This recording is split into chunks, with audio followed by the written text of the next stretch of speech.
Hello there, Mark Verzatt here.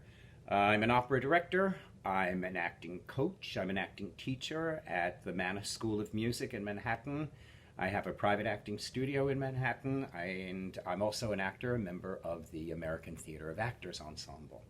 I'm doing a series of video insights into operatic characters, and I'm particularly looking at some of the more problematic people in opera, the ones that are kind of difficult to access. And if ever there was a difficult one to understand, that is Erika, the mezzo-soprano role from Vanessa by Giancarlo Menotti's librettist, and Samuel Barber is the composer. Erika's aria that appears in the first act is kind of an audition piece for mezzos. It's Must the Winter Come So Soon. And I'd like to talk about the character of Erika, because all of these characters in Vanessa they're complicated. I mean, they're complicated in a kind of a Chekhov way. Chekhov was a Russian playwright, and the characters in Chekhov's plays usually are very, very caught up in the seriousness of their lives, and they don't take being alive serious at all.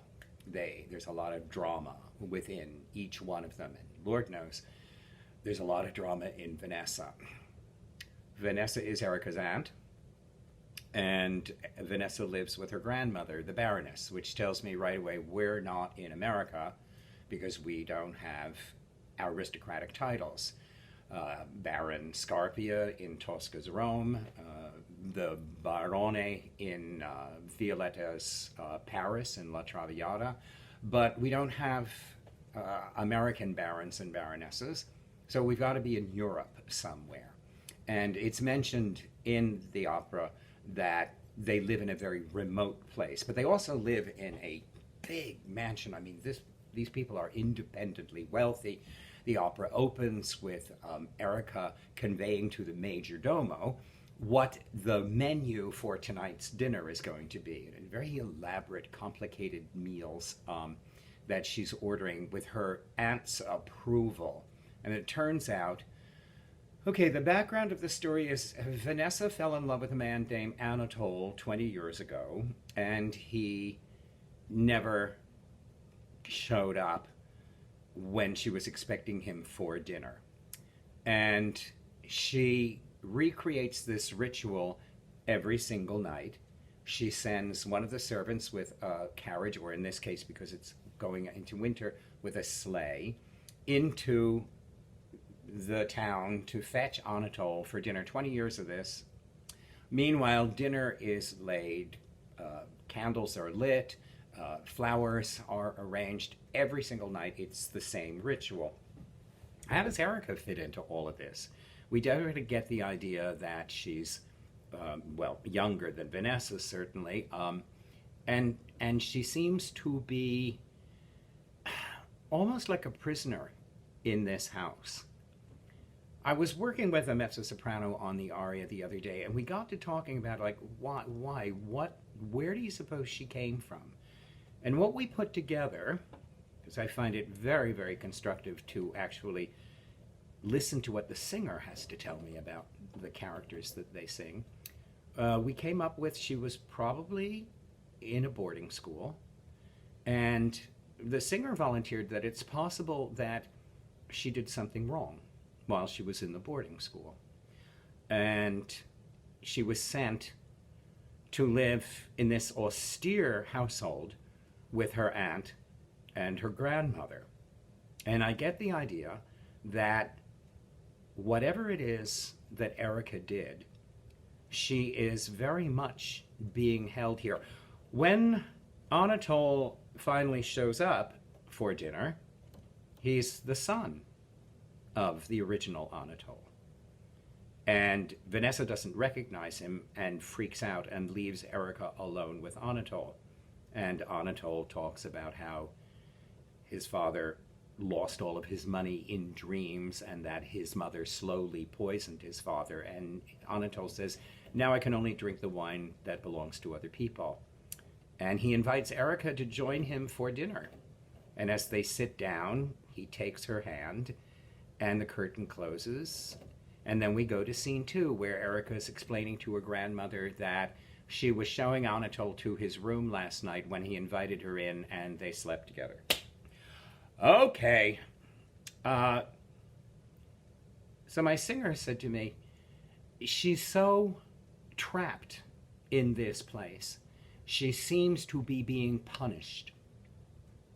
And when you get to her, Vanessa says to Erika she can go because she's expecting Anatole to come in. And she says, I hope the sleigh won't get lost in the snow. And Erika looks out the window and launches immediately into must the winter come so soon. And we kick the idea back and forth about why does Erika dread the winter? And we realized that she probably has very little in the way of freedom. Maybe the only time she's allowed to socialize with anybody, it's after church on Sundays. But wintertime means that people will be leaving the church in the cold and wanting to get home in the warmth. Summertime, springtime, fall, Erika can wander herself in the woods, maybe reading novels, poetry, escaping somehow from the oppression of these two extremely, neurotic women that she lives with. And so the winter would keep Erika from being able to even go outside.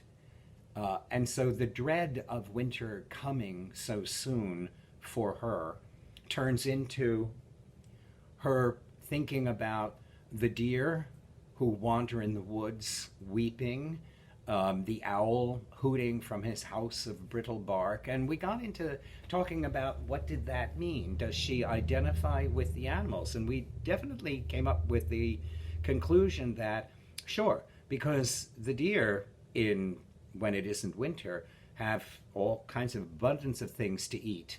But in the wintertime, they're pretty limited to whatever it is that they can get, and they tend to take to eating the bark off of trees. And then we looked at the owl and thought, well, the owl feeds on, vermin, mice, rats, weasels, etc. And a lot of those animals hibernate during the winter. So food is scarce for the owl and scarce for the deer. And they both weep and make a noise of displeasure, loneliness. And I think that what we see is that this language, which is spontaneous for Erika and rather extravagant, tells me, one, she's a reader. Number two, she feels like she's being held prisoner in this place. She identifies with the freedom that the animals have in every season except the winter, and therefore the winter is going to limit Erika's world too. The opera goes on, and Vanessa decides that the second Anatole is the love of her life. The Baroness asks Erika if he's going to do the honorable thing and marry her, and she says, no, I don't want to take him away from my aunt, because she loves him blindly. And she says, and while I love him, I hate him too, because he does not love me. There's too much of a mockery in his smile already.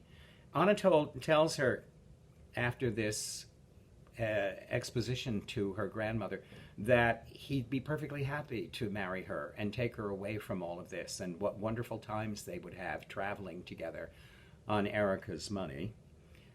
He says, just, I can't love you the way you want me to love you. And Erika says, then I'm going to wait for my true love to show up.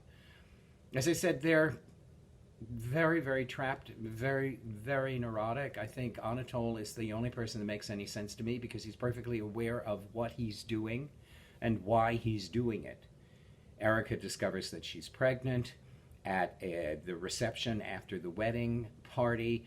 Erika chooses that moment to run outside in the snow, fall down a ravine, have a miscarriage, and is laid up in bed, with the Baroness now not speaking to Erika anymore. Vanessa goes off with Anatole on their honeymoon.